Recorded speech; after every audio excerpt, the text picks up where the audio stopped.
Psalm 120 in verse 5, we are known by the company that we keep. Verse 5 of 120 reads, what misery that I have stayed in Meshach and I have lived among the tents of Kedar. In this passage, David reveals a little more about the source of his slanderers and their animosity toward his Jewish heritage.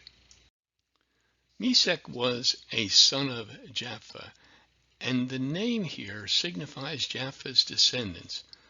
The mosque, they were those who occupied that wild mountain region which lays between the Caspian Sea and the Black Sea.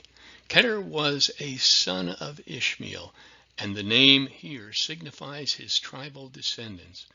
The psalmist means to imply no more than this, that the citizens with whom he now dwelt were as savage and quarrelsome as Meshach and Kedar. God-fearing men should be irritated with the conversations of the wicked, as our psalmist finds himself ill at ease amongst his lying neighbors, allegorizing it to have lived among some savages. Their like-minded sin was appalling to the composer's gentle nature. Their sin appalled him. He was incensed by their hostility.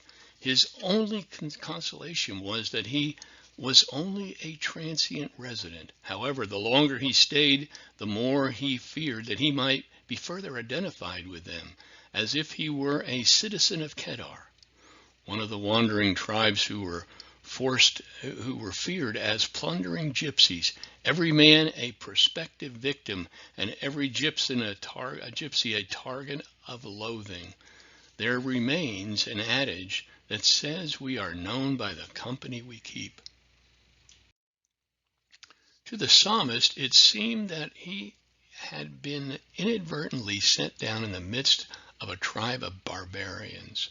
The psalmist exclaims, regrettably for me, because dwelling amongst the false brethren and a bastard race of Abraham's sons of Hagar, he was wrongfully molested and tormented by them. The heathen to this day dishonor both the sons of Abraham and those who are related to Abraham by faith, tearing the righteous church apart by disgraceful imputation, as the glory of God is exposed to the most unseemly types of defamation, even lowering the name of Jesus to gutter talk and sinning by using it as a figure of speech. We read in Acts 4:12 about the name that is above every name. There is salvation in no one else, for there is no other name given under heaven to people that we might be saved by it. Think about how the wicked world slanders the Christian and our Christ. There are no falsehoods too ignoble for the unredeemed people to utter against the followers of Jesus.